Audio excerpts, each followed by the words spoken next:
Welcome, fight fans, to the Fighters Boys Kickass podcast. Your Fight Talk Authority. Not to mention the most entertaining and talked about podcast with your kick-ass host, Richard Ortiz. You mad? Come at me, bro.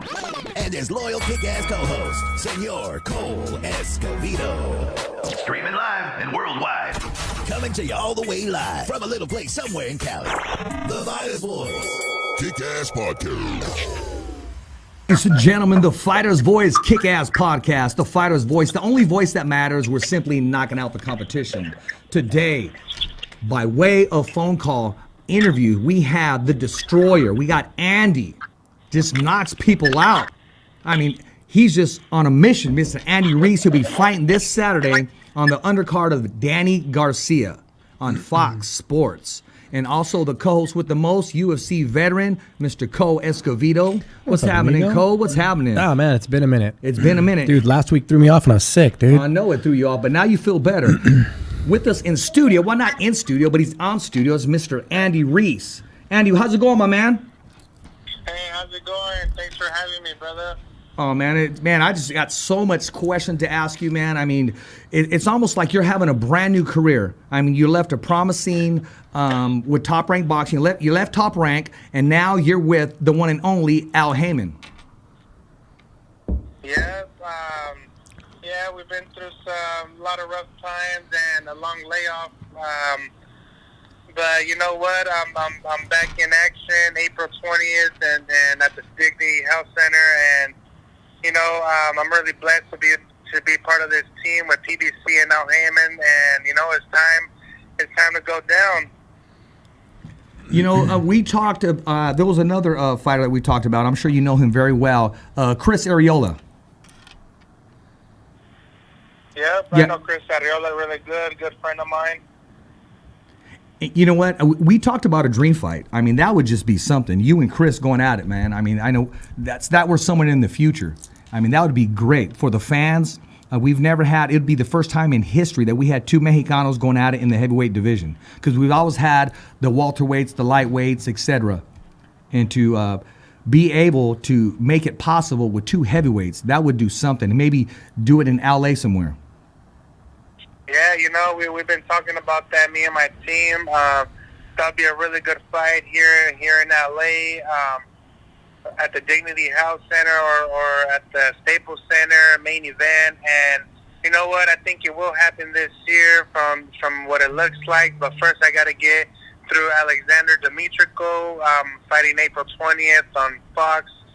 And you know what? That'll be a really good fight, like you say. You know, my co-host, Cole Escovedo, he brought to my attention, as the whole world knows, the Anthony Joshua, that fight, it's not postponed, but Big Baby tested positive. I don't know what he tested positive for. I don't want to make any comments. You know, we're getting secondhand news. But Cole brought it to my attention, and I just said, you know, before we started airing, hey, Andy Ruiz is available. If you were to get that phone call, would you be down and ready to fight once again for the undisputed heavyweight crown of the world? Yeah, you know, I would love that fight. I would love that fight to happen. If after my fight on April 20th, everything goes good, God willing, I don't get hurt or get cut or anything, I'll be for sure ready for June 1st to fight for the heavyweight champion of the world again. And you know, that'll be a blessing. Get that right away. A few months after my fight, that'll be a blessing. Yeah, I understand that. You know, Cole, you overheard him. He says he knows Chris Arreola, knows him personally. What's it like in the professional business where you got to put personal feelings aside and take on somebody that you know? Have you ever had to make that adjustment or that decision, Cole? I never had to make that decision. Did, but you know what? Business is business first. Business in the ring and outside of the ring, it's friends. You know, you could be friends and all that, but you know, at the end of the day, both of us are trying to get paid and take care of our families. So we try not to let that get between us or anything like that. But say if me and Chris Arreola fight, it's all business in the ring. But outside of the ring, we could go out and celebrate and have a beer together. There you go, and some carne asada and tortillas, right? Yeah. That's what's up. Co, you heard his answer. What's your whole take on that? Is that true? It's just business? I Yeah. mean, let's feed our family? It's about the same. I've never really had to worry about fighting, like, I guess, like a buddy from another team or something. Yeah. It was always their decision to not take the fight.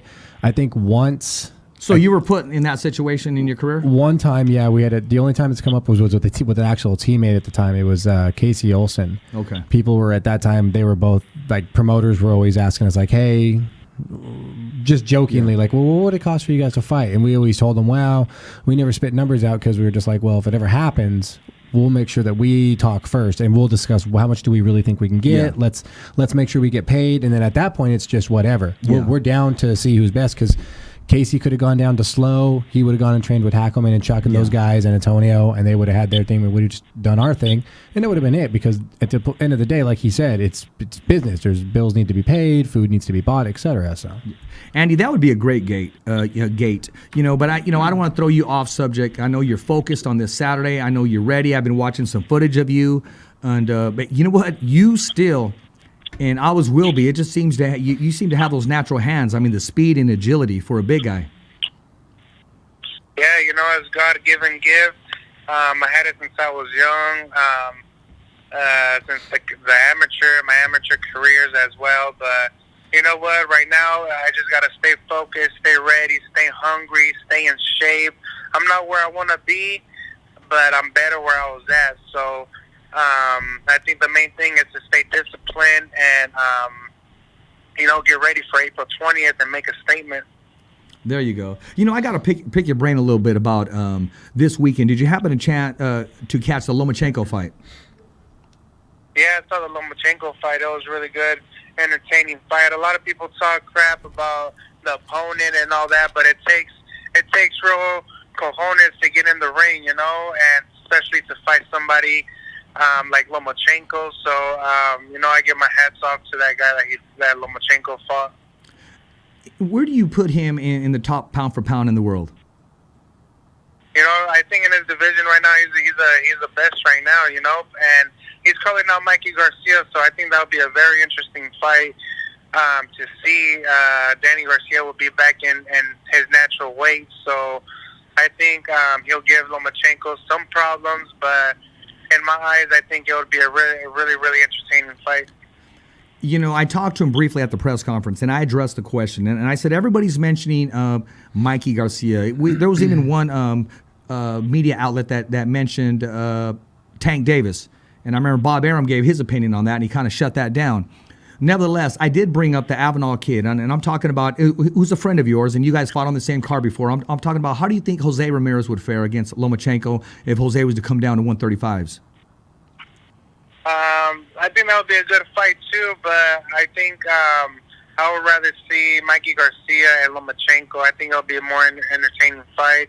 Jose Ramirez, he's a good friend as well, a champion, he's a warrior, but I don't know. I think Lomachenko will take it in my eyes.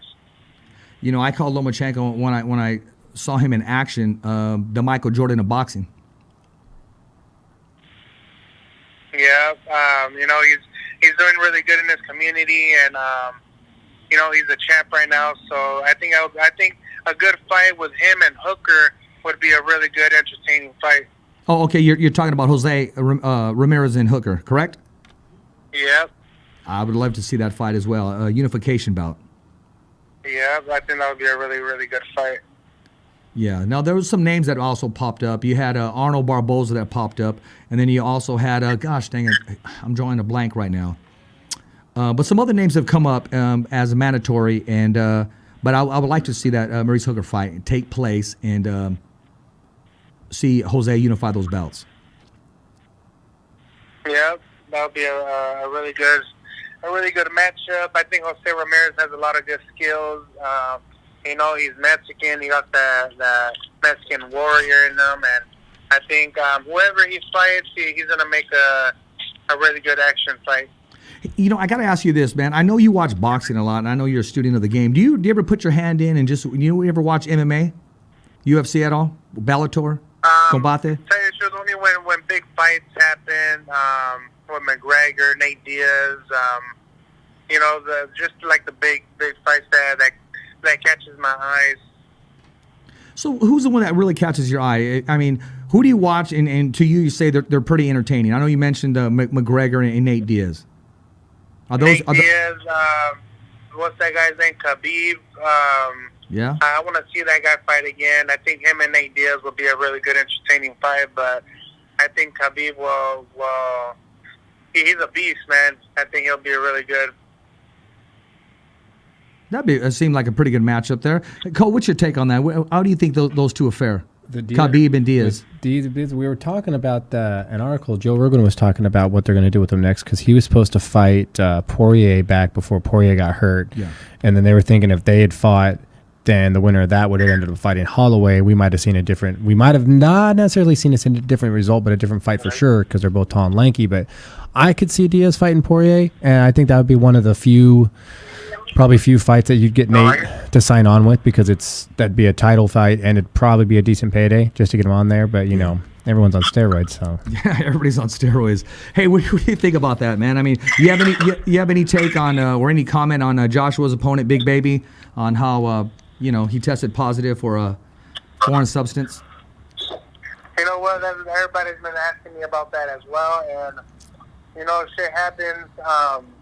He was talking about Joshua. I mean, yeah, he was talking about Joshua taking steroids as well, but he posted something on the internet saying, time will tell the truth and this and that, but, I feel bad for the guy. I don't know if the fight's totally canceled or if it's not or if it is, but, well, the fight's I off. hope he gets right? another title shot.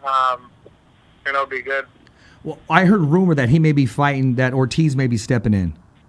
I think that's actually a dangerous fight. Ortiz might be stepping in as well.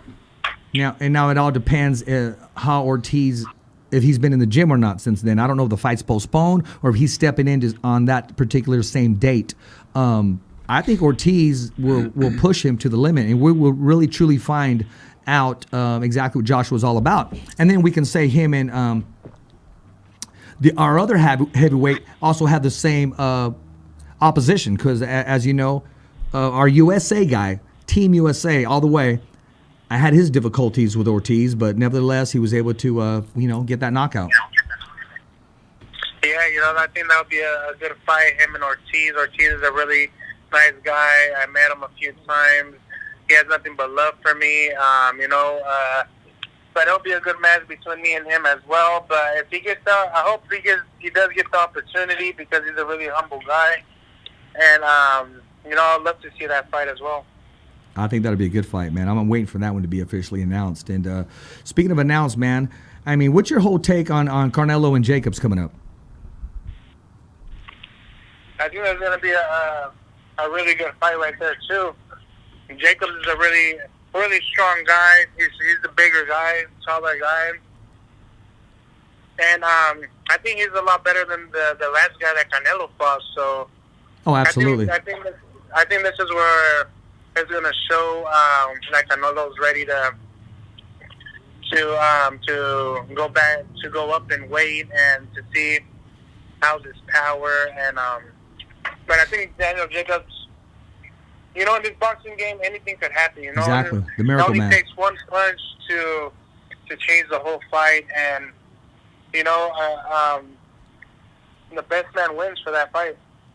Yeah, I mean, I can see Jacobs winning some rounds. I mean, I'm pulling for Canelo, but Jacobs, he can definitely outbox him if it goes the distance. He's strong enough and has enough power to have Canelo respect that right hand in his lateral movement as well. Yeah, I agree as well. It'll be a really good matchup. Now, I'm not going to ask. Be a good matchup. I'm not going to ask you who's going to win this fight. This next fight I'm going to mention to you, I want to ask how long do you think the fight will last? And I'm talking about Bud Crawford and Amir Khan. I don't know. Everyone's talking about Amir Khan. He has a glass chin, and he didn't really look impressive from his training camp that he had. He kind of looked a little weak. I'm not gonna lie, but Crawford's gonna win, and I think like in the 4th round. Okay, I'm picking Crawford in 5, so we're pretty close. Yeah. Hey, well, let's talk about, because I'm going to let you go, because I know you got some training. This is fight week to you, and you got a lot of things on your mind. How's training camp going for you, man? You talked about the change being good. It's being well. How's the new training? How's everything going for you, my man? You know, the training right now is going really good. Training with Manny Robles. Yes, sir. It's a lot different, and it's a lot different than when I was over there with Abel Sanchez. You know, when I was over there, I was just a one-dimension fighter looking for one knockout punch. And right here with Manny Robles, I use the speed. They practice the speed, the movement, the body movement. So I think this is what really benefits me of staying here. I think if I would have been here in Norwalk with Manny Robles, I think I would have won that Joseph Parker fight. I would have had my arms loose and throwing my combinations that I normally do. And you know, nothing to take away from Abel Sanchez. He's a great trainer. You know, I trained there a lot of times when I was young and for my professional career, but I think where I'm at with Manny Robles, I think it's the best for me in my career. You know, I was going through some of your pictures today to post, and, you know, we're actually posting some as we speak here on the Fighter's Voice, the Only Voice Kickass podcast. And my man, Cole Escovedo, he noticed one thing. You got some nice artwork, my man. Talk to us about that, man. Oh, yeah. You know, the last tattoo that I got, I put victorious in my back. You know, I just want to be victorious in everything that I do as a father, as a son, as everything, you know. And,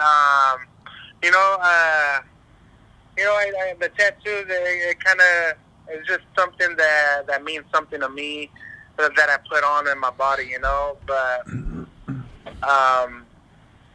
yeah, I'm still going to get more work done pretty soon. Well, let me tell you this, okay? Next time you come to Fresno, my man is just blowing me up right now. And there's a tattoo place in Fresno. It's called Rico's Red Wave Tattoos. He said, you bring Andy Vincent's in the tattoo place, and I will just take care of him on him.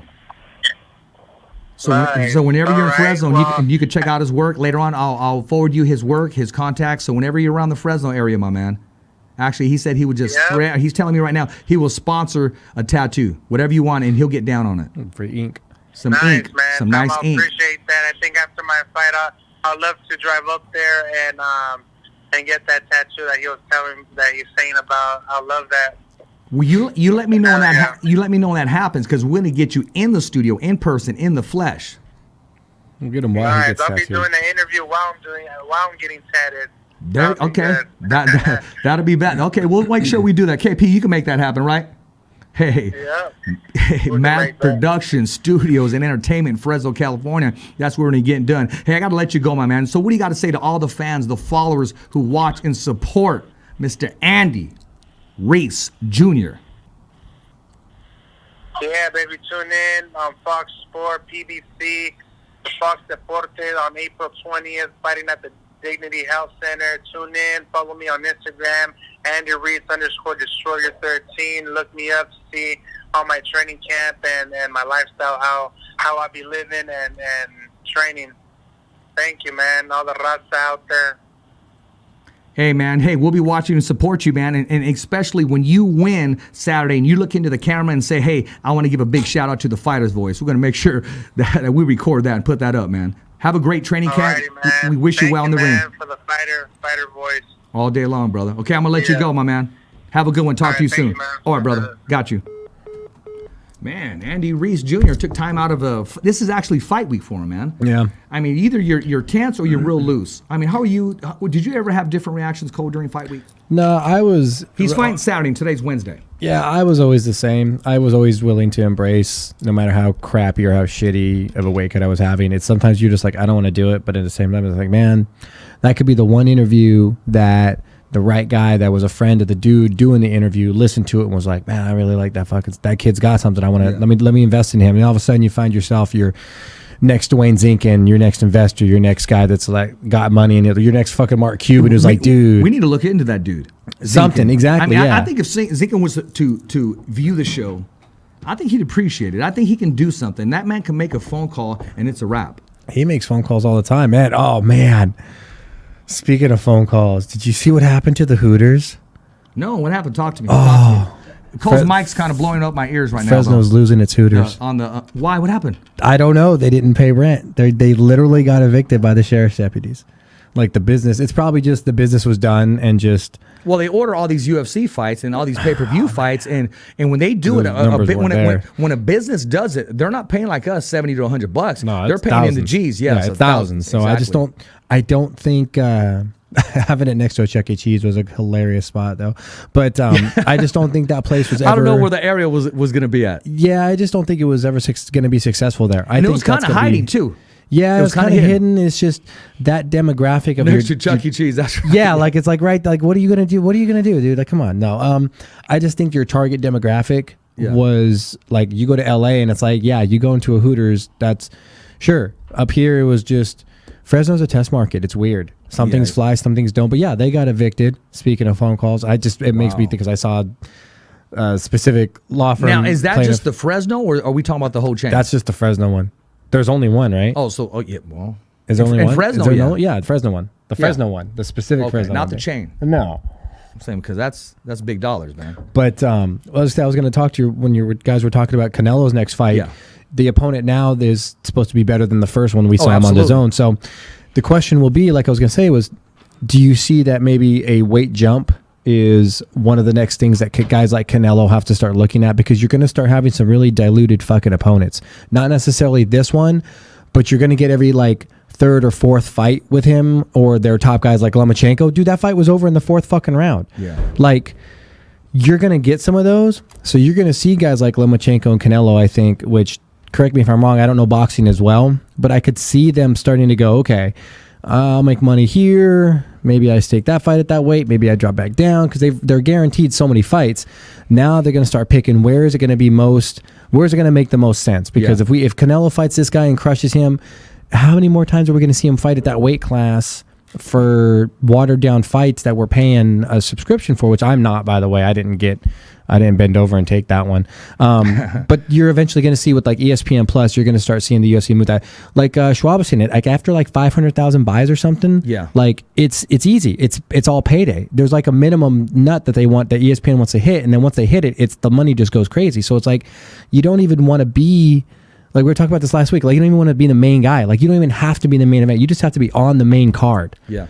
And you're going to be falling into that same capacity of exposure and pays and views and things like that. So you're going to see a lot of like diluted fights. It's going to start looking like GSP.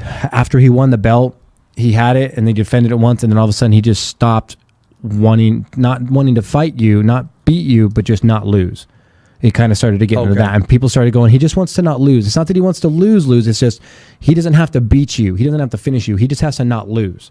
And that's when you start to get boring fights where they're fights, but they're just boring fights. But you know what that did is when he came back, that's exactly what the count was banking on. Yeah, but look at who he fought when he came back. That was a fucking gimme. That was like fighting a 4-year-old with a shotgun. And he just happened to be the belt holder.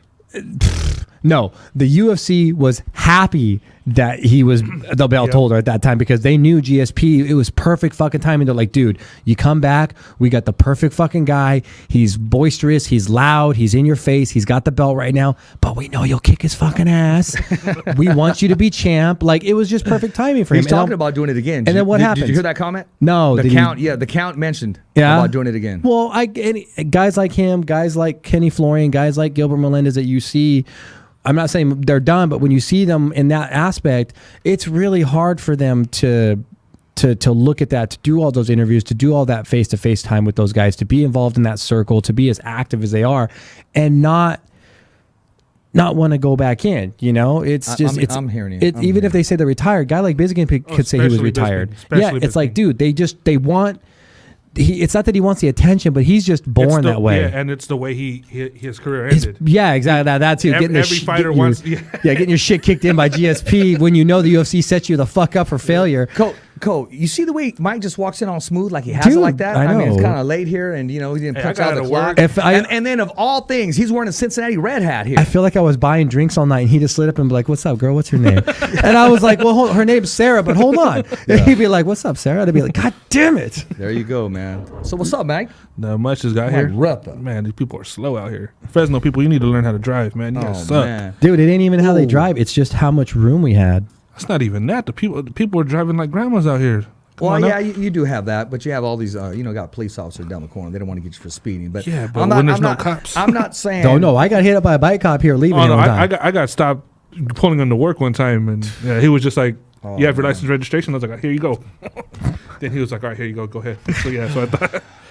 I was speeding legally. Talking about getting pulled over. If you ever get pulled over, man, make sure you hit up Miles Harris, gangster attorney, my man. He'll take care of you out of Fresno, California. Miles Harris, if you get pulled over. I see him post some fun stuff sometimes. Oh, he's cool. He's down to earth. No, yes. He is who he says he is. He's always wearing a goddamn suit and tie, though. Like, all the time. Hey, he's all fresh. I never see him not in one. Ever. That's right. That's true. That's right. When he went to the fights, he was wearing a suit and tie. Every time. Even family time. I mean, just any recreational thing I see from him, it's just always suited and booted. It's like, dude, do you even own sweatpants? He's ready to go. Like, I almost want to buy him some like Lululemon sweatpants just so he has expensive ones. He'd be like, okay, well, these are fancy. Well, he lives in the courtroom just like a fighter lives in the gym. Yeah, a gym rat. He's a courtroom rat. You're never going to see a gym rat in regular clothes. I don't want to say courtroom rat. He's a courtroom badass. Yeah, exactly. So he's always got to be the part, I guess. It's an image. It's a constant image, I guess. So. Well, I mean, it's working for him. I mean, the man comes out fresh. He's a gangster attorney, man. He is. I guess if you wanna be sharp, you have to look sharp. Exactly. It's just all the time. No, absolutely, man. And speaking of looking sharp, man, we're about to put a call into Joe Diaz soon out of DAZN, Golden Boy fighter, featherweight contender. I mean, this guy has hands. He's the real deal. He's ready to go. And I just told him I'll be giving him a call in a little while, and I'm gonna do so in a little bit. Mike, man, I appreciate that little hookup, man. So how'd you get this? You just talked to him? You told him what's up? We've been talking off and on for months. He's real busy. You know, obviously I think it's going to be his second fight this year already. Yeah. He's always busy, but I finally was able to track him down and send me his number, told me to give him a call, so we got that set up. Yeah, we're going to see what's happening here, man. Let's see if he responds right now.